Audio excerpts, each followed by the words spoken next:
My friends, John LaRuffa here with another Straight Up Solo. And in this episode, we're going to take a look at Dice Kingdoms of Valeria.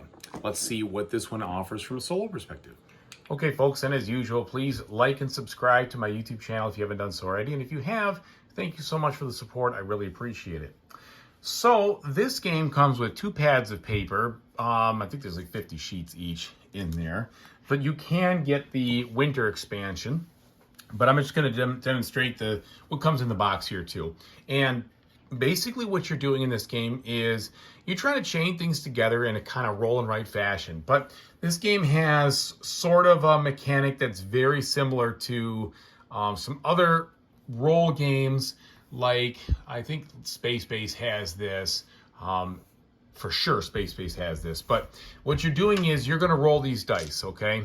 And then the first turn you roll them, you're going to get a number on these 1 through 6 dice that you're going to use as your harvest. And when you roll those, let's say I rolled these right now, you get a 1 and a 5, okay? So what would happen is first, you would look and see, do I have any of my 1 citizens filled in? If I have 1 or 2 of them filled in, then I will go ahead and I will mark, according to this icon up here, 1 or 2 spots, depending if I have 1 or 2 filled in on the 1. Then I'll do the same thing with the 5, and in this case, the 5's over here. And then I'll do 1 and 5, it makes 6, do the same thing with the 6. And so one of the mechanics in the game is you're marking in these spots so that during the harvest, you're going to be filling out these guild areas. And when you fill those out, some of them are just spaces. The circle spaces mean nothing. But the square spaces will allow you to advance down these roads and unlock different things. The gold spaces will let you advance down the gold track, ultimately maybe sometimes unlocking some stuff on the wall, but you're trying to get these plinths, and those statues then let you either get some end game scoring, or in this case, for instance, I got this one earlier, it lets me mark 3 citizens of my choice on here immediately. And so those are the 2 things. The other things that you can do is you can mark stars. Stars are points at the end of the game. There's also ways to modify that. So like, for instance, this one here says you get 1 point for every 2 stars you've already marked. Sometimes they allow you to choose a citizen and mark those. And then I said, yes, the wall. So that's the mechanic there from the harvest standpoint. Then, depending on what you rolled, you will take one of these colored dice and you will assign them to either the yellow area, the red area for battles, or the green area for the road. And you can also add the blue dice to it to make it a larger value, but you don't have to. So the way that works is very simple. If you want to add the yellow die, you would basically say, okay, with this roll right here, I have the option to mark my 4 or add the 5 and mark the 9. Okay, which is right here. However, you may unlock certain things in this road here that lets you turn your dice plus or minus 1, and so that might help you modify things a little bit. Or if you get deeper, it might let you flip the die over completely and go from a 1 to a 6 or a 2 to a 5 or a 3 to a 4 or vice versa. And sometimes it's helpful because you need to pick a certain number if you want these taken care of, or you need a certain number for these. And so that manipulation is good. So going down these road tracks gives you more flexibility. The other thing you could just decide to do is you're trying to beat back some of these, these fights over here. And this is the slaying monster area. And when you complete both sections of the slaying monster area, if you're the first one to complete it, you get the top score, which you're always the first one in the solo game, or the bottom score if you ended up accidentally drawing this, well, not accidentally, but you drew this event card, and I'll show you how those event cards work in a second. That makes you score only the bottom ones. And then finally, the road, which is very simple. If I bring a 2 here, I take any one of these roads, which I've either at the very beginning or I've started someplace, and I just mark that number of spaces, or I mark 7, up to 7 spaces. You don't have to mark them all. You go as far as you can. But once you hit one of these intersections, it effectively stops where you're going, and then you circle it for your bonus, your reward. And that's really it. Now, once in the solo game, once you've done that one roll, you will roll again one more time with the harvest die to do this harvest again. And that simulates the feel of a 2-player game where you're basically getting 2 harvests every time you take your turn.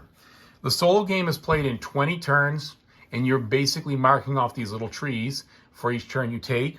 And you can have up to 6 events that get drawn on you. And the events, I think, are all bad. There might be one good, but all I've seen is bad.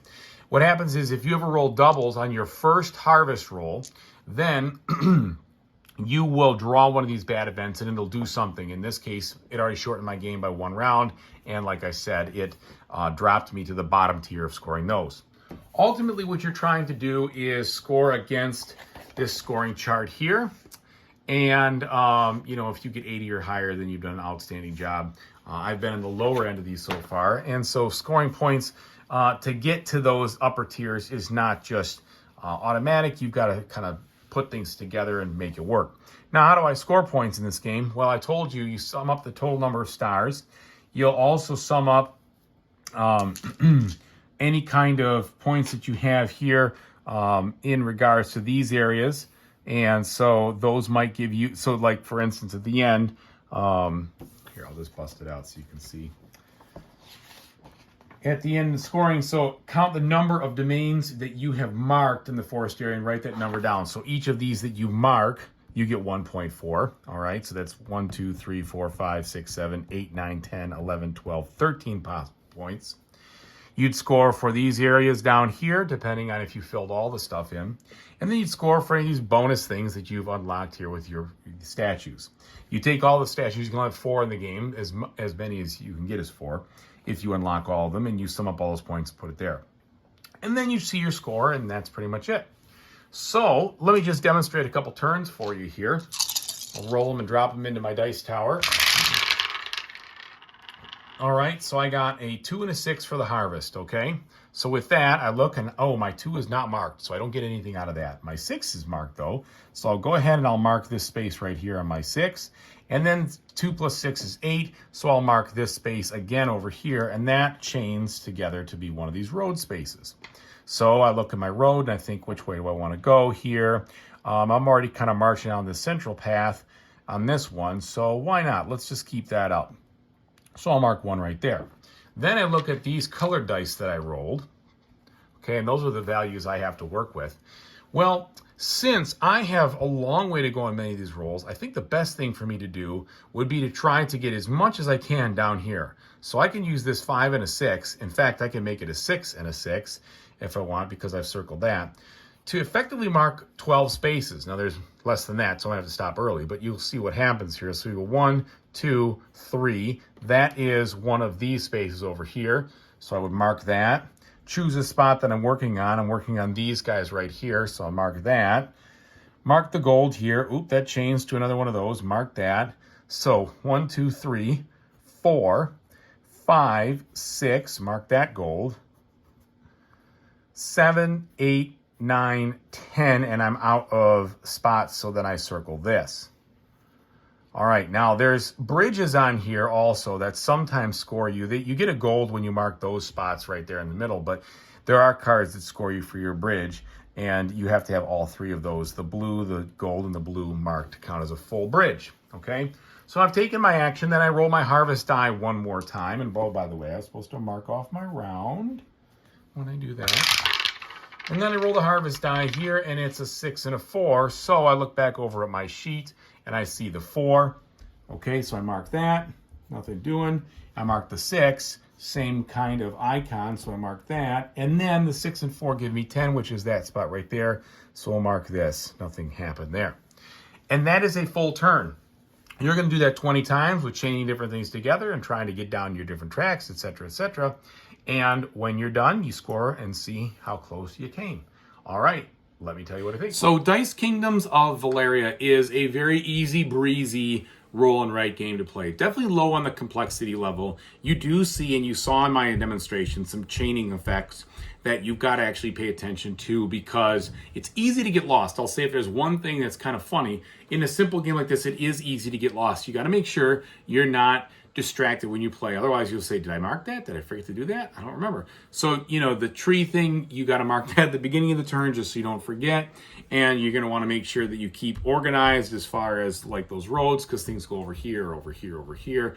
And it's just those things that are kind of, they make you pay attention, right? You can't zone out. This isn't a game that you're just going to play in front of the TV or something and do a little bit because you'll lose your place really fast. However, it's not a brain buster by any means. I wouldn't say the choices are like completely obvious, because the different dice rolling and everything else will make you try to figure out what's the best choice at the time. So there's some good stuff there. But it's not like there's a ton of rules, and it really is pretty easy to play. So if you're looking for an easy 30-minute, maybe 40-minute or so dice roll and write, this is a good one to have. If you're looking for something at the complexity of some of the bigger ones, I'm looking in this direction over here to Twilight Imperium, Twilight Inscription or Hadrian's Wall or something like that. No way. This is way less complex than any of those, and it's a much more casual experience. But if you like roll and writes, you like chaining things together, and you like kind of doing the bonus cards to score things at the end, it's pretty good. And it also is tough to get those higher scores, because the points, you can fill in all sorts of stuff, but if you didn't do it appropriately, you'll get very low scores. You won't get anything for your efforts. So it is a fun challenge to try to figure out how am I going to get into those winning categories there, because it's not completely obvious. It's not like I just play the game and I score well. You do have to be very focused on maximizing so that you can get what you need. So hopefully this was helpful. Hopefully this helped you understand whether you should give this a try or not. And although I'll just show you a little bit here with the Winter Kingdoms, the main difference that I can see in these is that, this part is essentially, I'm just comparing here, it's close to the same, just a little different in this area right there. It's a little different up here. Is it even different up top? I'm just making sure. Yeah, no, it's just a little different down here. But the top is the same, the wall is the same, the scoring essentially is the same, and the tracks over here are the same. What's different on it is the way this works. So here, the road map is a little more interesting. In order for you to fight these battles, you have to connect yourself to those places. And so I think that makes for a little bit more of an interesting experience. It doesn't add too much complexity to it, but it does, make it a little bit easier. Or I'd say just a smidge more like if I really want to get to the juicy stuff, I got to get a road down there. Versus I can just go right to that strategy right away if I want to in the normal map. So it might be worth picking up. It's up to you about how much, you want to add to this or not. So thanks again for watching. I really appreciate it. And whatever you decide to play in the future, I hope you have a fantastic time doing it. Take it easy, everybody.